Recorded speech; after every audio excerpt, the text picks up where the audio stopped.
Peter started 10 things and finished none of them. He had the hands of a craftsman and the heart of a tourist.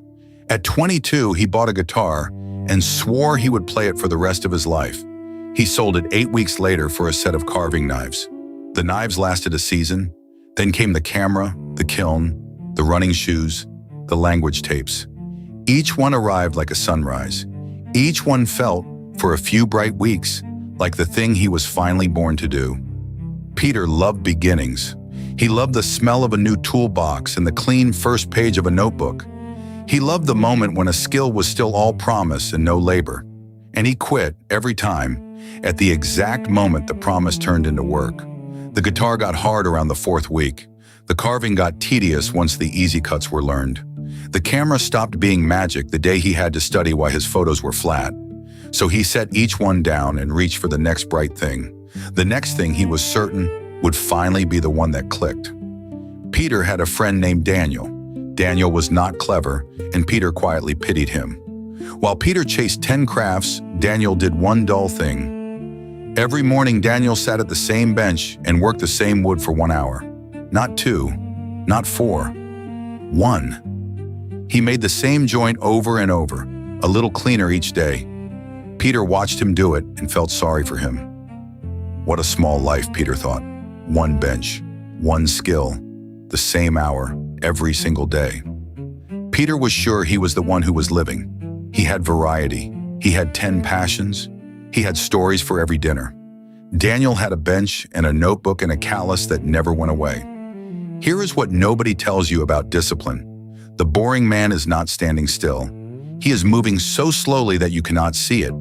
A single drop of water does nothing to a stone. You can watch it fall and laugh at the idea that it matters. But the drop does not need to win today. It only needs to come back tomorrow. And the day after. And the day after that, when no one is watching and nothing feels like progress. Daniel was a drop of water.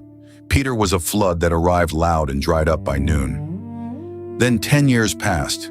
10 years is long enough to forget how it started. Peter was 32 now, and the bright beginnings had stopped feeling bright. His apartment was a museum of abandoned skills. A guitar with 3 strings, a camera with a dead battery, knives gone dull in a drawer. Each one was a monument to the week he was sure. He still started things. He just no longer believed they would last, and they never did. And Daniel was still at the same bench. But the bench was different now. People came from other towns to sit at it. The dull man who made the same joint for 10 years had made it 10,000 times. And somewhere in those 10,000 mornings, the joint had become flawless. Not good, flawless. The thing Peter could not do after 10 tries, Daniel could do in the dark. Galleries called him a master. Peter called him lucky. Here is the part that stings. Daniel was never more talented than Peter. He was less talented, and Peter had been right about that. Daniel simply showed up on the days that talent does not care about. The gray days, the flat days, the days the work felt like nothing. Peter only ever showed up on the days it felt like everything. And the days it felt like everything were always the first few. 2,000 years ago, Epictetus watched men like Peter chase one bright start after another, and he told them the truth without softening it. He said, "No great thing is created suddenly, any more than a fig. The fig does not arrive ripe and whole. First it must blossom, then bear fruit, then ripen, and each step takes its own slow time. It is the steady drop," he said, "not the flood that wears the stone." Peter wanted the fig without the blossom. He wanted the master without the 10,000 mornings. And so he stayed, for 30 years, a man of beginnings. Here is the cruel, quiet twist. Peter did have a gift. The guitar, if he had stayed, would have sung. The camera, if he had studied, would have seen.